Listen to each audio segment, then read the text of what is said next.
Hello, welcome back to the Bugger channel. Now today's video is all about my top non-food prepping items to store at home.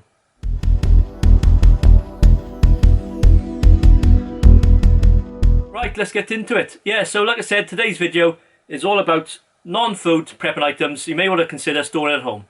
Now these items will come in a range of different categories, covering everything from cooking and heating all the way to keeping warm and sanitary stuff. So stick around for the video. I'm sure there's a few items on here that you already store at home, and then maybe a couple of items that you haven't thought about. So yeah, let's crack on with it. Now the first category is heating. Now for the purposes of this video, we're talking about total grid down S.H.T.F situation. So you've got no electric, no water, no mains gas, so you're in a dire situation. So yeah, heating. So there's a few different things you can do for heating. The easiest, cheapest option is obviously you're at home, you've got plenty of clothes. So, warm hat, warm socks, they might not be the most coolest thing, but long johns. There's other items like thermal tops, softy trousers. So another thing you can do to keep warm is obviously warm blankets. Woolen blankets are the best, but any blankets really, whatever you've got at home. Yeah, these are great, these are army issue warm blankets. Got plenty of these in the shop. I keep a rack of them at home as well for myself. So yeah, warm blankets. Even sleeping bags. Might sound a bit strange, but yeah, if it's that cold and you've got a sleeping bag at home, you can just sit in it. You might look a bit weird, but no one's going to say anything. But you'll keep you warm. So yeah, sleeping bags. Even the army issue jungle sleeping bag. So these things are great, even though they're a jungle bag and designed for a bit warmer weather. These open right out and make a fantastic blanket. So yeah, anything like that, keep you nice and warm. Now to produce heat, gas fires such as these, as long as you've got plenty of gas. Now you might be lucky enough to have a wood burner at home, and that's fine as long as you can get plenty of wood. So yeah, gas fires, good little things. Always going to make sure you're in a well ventilated room, and a carbon monoxide detector, that's a must. Problem with gas heat, it's a wet heat, so you can produce a bit of moisture in the room, and of course you get damp and mold problems then. So just be wary of that. Plus gas heat is only any good as long as you've got plenty of gas. So one of my best items as well to keep warm, always a must when I was a kid growing up in the 70s and 80s. You old as fuck. Was a hot water bottle. Fill this up, hot water, stick it in your bed, or even stick it up your jumper. That'll keep you nice and warm. Now another way to keep warm is to prevent heat loss in the house. No matter if you've got an old house with single glazed windows, or you're in a brand new house with double glazing, you're always going to get a certain amount of heat loss through the windows and doors. So first thing to do is fill up any draft holes. So if you can feel a draft coming in, fill it up under the door of your living room, roll up an old blanket. In the windows you can stick foil insulation. I use a lot of this stuff in my log cabin business. Yeah, great stuff, it reflects the heat. So this you can buy any hardware store, you buy it in a roll. Just cut a square out so it's slightly smaller than your window, your door, and then on the outside just stick it on with some gaffer tape. This will stop the radiated heat escaping the room. If you can't afford the foil back, you can put cardboard, anything like that, just to stop excess heat escaping through the windows and doors. But the main thing to do is stop the drafts. If you are burning any solid fuel, gas or wood on the stove, make sure you keep the vent open. Any room where you're burning gas or solid fuel like coal or wood, it's going to make sure it's got a vent in it. So that's heating really. So there's prevention, sealing up windows and doors and drafts, producing heat, gas, wood burners, and of course the safety measures go with that. And then keep yourself warm with blankets, clothing, and maybe sleeping bags. And a good old fashioned hot water bottle. So that's it, heating. So our second category is cooking. And like I say, this is just my thoughts on these items. If you have got any thoughts yourselves or items which you think might be of interest, put it in the comments below. I'll be more than happy to have a look at that. S.H.T.F situation, got no water, no power, no mains gas, and what are you going to do? How are you going to cook your food? Well, start off with, if you've got tinned food, worst comes to the worst, you don't need to cook it, you can just eat it straight out of the tin. But if you don't like cold food, you want to warm it up somehow. If you've got a wood burner at home, or some sort of fire, you can cook with that. If you've got a garden, and you've got a barbecue, as long as you've got plenty of charcoal, you can cook on that. Charcoal's quite easy to make, or worst comes to worst, you just burn anything on your barbecue and cook on that. Steel bin is quite good. Chuck a few holes in the bottom. Not only do you burn on your rubbish, but you can put a grill on the top. You can cook on that. When I was in the army, they taught us how to utilise a steel bin to make an outdoor oven.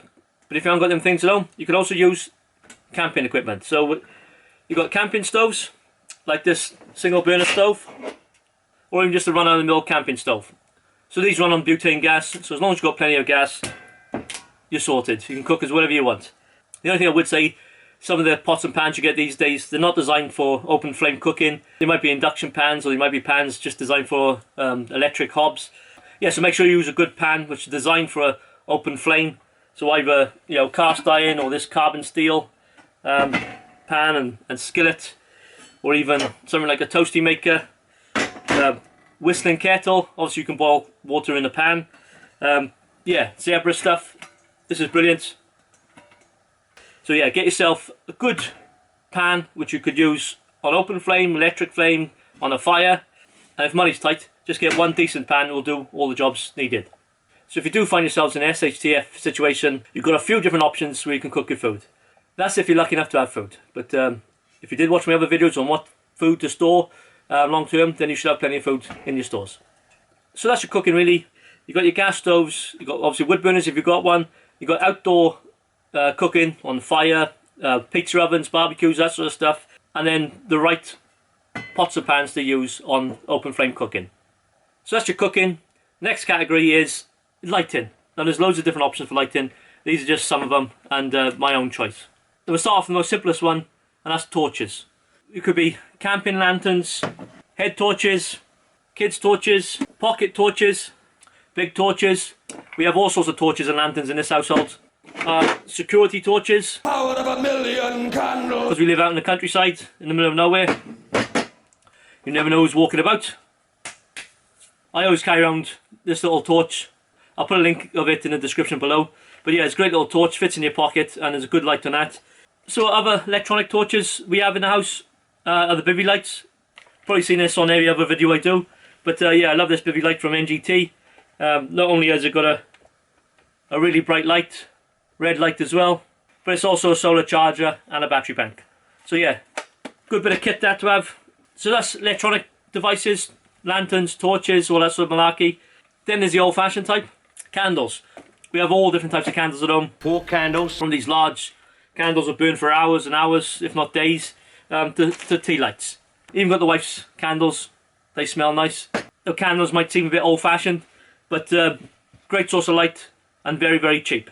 The only thing you will need with the candles is one way of lighting it. Lighters, they're a must. Always make sure you've got plenty of lighters in the house. If you've got lighters, then also you need some fuel to go with it. So yeah, if you've got candles, 4 candles, or even if you're using gas of some sort of kind, also you need a way of lighting it, so make sure you've got lighters and fuel. There's other forms of lighting you could use. These storm lanterns or hurricane lamps, yeah, they look cool and they're great for camping, but I'm not a great fan of these being in the house. Good outside obviously, but yeah, they can be a bit of a hazard in the house. But yeah, there we are. As long as you take all the precautions, and just remember, when you are burning anything, candles, oil lamps, whatever, they do give off smoke and fumes. So yeah, make sure they're well ventilated, and you've got all the smoke alarms and carbon monoxide detectors. So there we have your lighting, your cooking and your heating, and all of these categories use a form of burning something, whether it's gas or candles. So the next category is fire safety. Just a quick one really. So if you find yourself in an SHTF situation and at home you're burning fuel for cooking or heating, you've got candles going for lighting or a hurricane lamp going, something happens and something catches fire. So this is when you need a good fire suppressant system. Well, that wasn't very easy to say. Or fire extinguishers and fire blankets. So the station where you're cooking, always a good idea to have a small fire extinguisher and a fire blanket, and then somewhere else in the house. So if something major happens, no one else is going to come to help you. So make sure you've got plenty of good fire extinguishers or a means of extinguishing the fire. Now if the fire does take hold and you can't control it, you try putting it out and it doesn't work, make sure you've got a good escape plan as well. Get out of that house as quick as possible. A fire blanket, if it doesn't put out the fire on your hob, whatever, you can wrap yourself around in a fire blanket. So make sure you've got enough for one each person in the house, and then you can escape the building. If you do burn yourself at home, as part of your first aid kit, always good to have some burn dressings or burn gel, and the most important thing to have at home is your smoke detectors and carbon monoxide detectors. I know I said this on previous categories, but yeah, these are a must. And of course, make sure you regularly test the batteries, and you've got spare batteries in case they run out. So that's it really for fire prevention. Make sure you've got some good extinguishers, regularly checked, fire blankets, fire detection or smoke detection, and then burn dressings as well. So that's your fire safety category done and dusted. Next category, first aid and medical supplies. Very important thing to have in the house, if you're prepping or not. So myself, I've got plenty of first aid kits. They obviously go in my camping bags and bug out bags, that sort of stuff. But I also got first aid kits for the house as well. And if you do use the contents of your first aid kit, it's always important to have refills. So I bulk buy plasters, bandages, dressings, steri strips, refill packs where I can top up my first aid kits if I ever use it. Another important thing to have, as we touched on before, especially in the S.H.T.F situation, is burn dressings. Very important if you're using fire a lot or cooking on gas and you burn or scald yourself. Yeah, some good quality burn dressings, burn gel. Also, I have a lot of eye wash. So I have plenty of this eye wash, but you can use it for flushing out wounds as well. I have the bottles and the little canisters. If you've got kids, they're always getting something in their eye. So yeah, great stuff to have at home. As well as the first aid, another good thing to keep at home as well is pain relief. Especially if you've got kids, you've got plenty of Calpol, and then for yourself, all sorts of different pain relief. I'm not going to go through them all now, but they're all in there, safe and sound for if and when I need it. So that's it really. So plenty of first aid equipment, covering all aspects of first aid. So this category is sanitary and hygiene equipment. So yeah, very important for hygiene, especially in the S.H.T.F situation. Poor hygiene and unsanitary environments bring on all sorts of illnesses and bacteria. So hygiene items, there's no dentists here now in 2023 in Mid Wales, never mind in the S.H.T.F situation. So yeah, get yourself some bulk buy toothpaste, doesn't matter what brand, toothbrushes. So yeah, really cheap and lasts for ages. So soap is another one, bars of soap. Yeah, you can get the shower gels and all that relatively cheap. I got them bulk buy.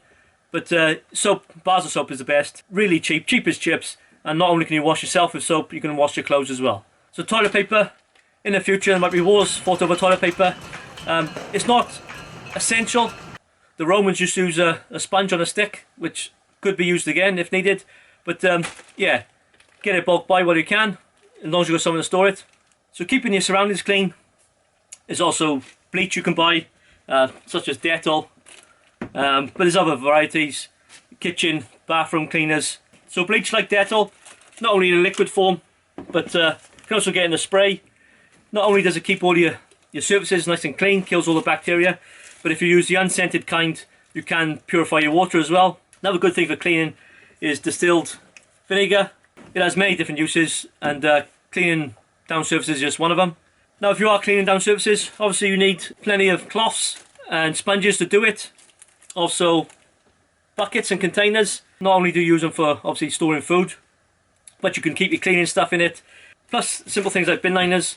Collect up all your rubbish. I'd find somewhere I could burn it all. The last thing you want is bags and bags of rubbish or rubbish piled up everywhere. Then you get rats and vermin and you get disease. So that's it really, that's your personal hygiene, keeping yourself nice and clean and cleaning your surroundings. Now another category is tools. Now I've been in the building trade for well over 20 years, and over that time I've amassed quite a few tools. But at home, a simple toolkit is a great addition to your preps. It could be just a shop bought toolkit. I sell these in the shop, or it could be something you make up yourself. So just the basics really, it's all you need is screwdriver set, hammer, pliers, spanners, a few bits and bobs to do some tasks around the house. To go with that, you might want to think of some fixings, some screws, some nails. So as well as the tool sets, also things like gaffer tape, insulation tape, batteries, watch batteries. So that's it for that category. Just a basic tool set covering all aspects of household maintenance, just to see you through as and when it's needed. Now this category is all about water. So hopefully you've stored water as part of your food preps, but this is just an addition really. So if electric goes off, obviously the water goes off as well. Most of the water is pumped. Unless you're on a natural spring or your own spring, even if you're on your own borehole supply, you need electric to pump it out the ground. So you might have to collect water. from a natural source, from collecting rainwater, whatever it is, you might have to collect it, so you need a container to collect your water. So if you're collecting rainwater or you're getting water from a natural source, you will need to filter it.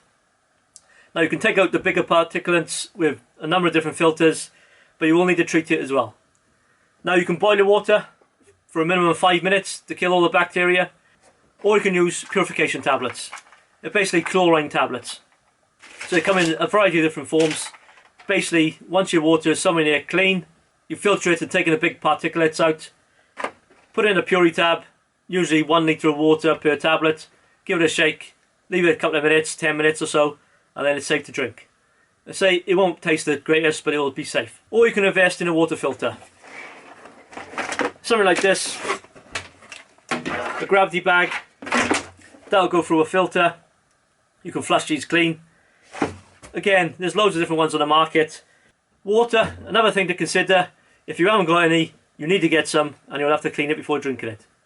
Now the next category is all about books and entertainment. Now you're bugged in, you're at home, you've sorted out your lighting, your heating, you're keeping warm, but obviously the telly doesn't work, but the grid's down, obviously there's no internet. You put the radio on, but there's no channels, so you've got to entertain yourselves, especially if you've got kids. Board games is always a good idea. These are good, these multi-game sets. Many different games in here, cards and chess, drafts, all that sort of stuff. Puzzles, I would suggest not to get Monopoly, because instead of entertaining you, that's more likely to start wars. And not just the games and the puzzles, but books as well. And not just reference books, where you can keep going back to as and when you need to, but also entertainment books. Novels, stories, anything to keep your mind occupied when you're not scavenging for water and food. Yeah, so that's that category, entertainment and books. Now before we move on to our last category, there's some notable additions which I never put on the list. These are such things to consider as well, like comms, so it could be a CB radio, or a handheld ham radio, or even shortwave walkie-talkies. The UV5R is always a go-to for me. Not only can you listen to frequencies, you can scan frequencies, listen to FM radios if there's a channel about, but also you can speak to your local community. The shortwave radios, good if you're in a neighbourhood and you need to communicate to each other. FM radios and wind-up radios, also another thing to consider. But again, if there's no channels out there, there's no radio broadcasts for them, then they're no good at all. NBC respirators and suits, dosimeters or Geiger counters. Yeah, you could add them to your preps as well. They're not 100% necessary. If we do come to a point where we need them, we are in dire straits. And I don't mean the band. But in the worst case scenario, if this stuff is ever really needed, count yourself lucky if you've got it. It's always better to have it and not need it than to need it and not have it. That's what I always say. Another thing I haven't mentioned today is the barterable items. Now you've got food barterable items, you know, your spirits, your sweets, chocolates, all that sort of stuff, or anything really. But you can also barter any other household items. And it could be anything. First aid equipment, candles, lighters. If someone really needs it, then you can barter for it. So yeah, barterable items are always a good addition to your preps. And the last thing to think about before we get into the last category is home protection. Now there are many ways to protect yourself, your loved ones and your home in the SHTF situation. I won't go into too much detail now, I'll keep that for a future video. So let's check out the last category. Well, there we are. If you're still watching, well done for getting this far. We're on our last category now, and that simply is bug out bags. Now there are thousands of videos on there about bug out bags. I've done a couple. The ones we sell in the shop are like a starter kit which you add to it, as each bug out bag is to be different for each person. Now bug out bags are a great addition to your kit and to your preps. You could be bugged in the S.H.T.F situation, and it could be any number of reasons why you have to leave in a hurry. There could be a fire in your neighbourhood, in your apartment block. There could be civil unrest. There could be someone wanting the stuff you got. So having a bug out bag packed, ready to go, in that sort of situation, where if needed, and your life was in danger, you just grab the bag and get out through the door. Now there should be enough stuff in your bug out bag, food, shelter and water to keep you going for X amount of hours. Depending on what your bug out plan is, you might have a bug out location to go, you might have a vehicle, or whatever it is, but your bug out bag is there as an insurance policy, ready to go at a moment's notice. So that's it guys, that was the last item on my list. If you do like the videos, please like and subscribe, hit the notification bell. If you've got any recommendations on sort of kit to be added, like I say, this was just my personal choice. Now I know I haven't mentioned the solar generators like the Jackery and Blue Yeti and all them others. Great for camping where you've got to charge up your gadgets and your gizmos, but in an SHTF situation I don't see much point of them. What sort of gadgets do you need in that sort of situation charging? Your phone's no good for you. You don't need fridges and freezers going, microwaves and all that. Now if you have got USB torches and walkie-talkies that need charging, you can get a simple cheap solar panel, a 12 volt leisure battery, a control unit and a USB socket. That's all you need. And you can get all that for well under 300 quid.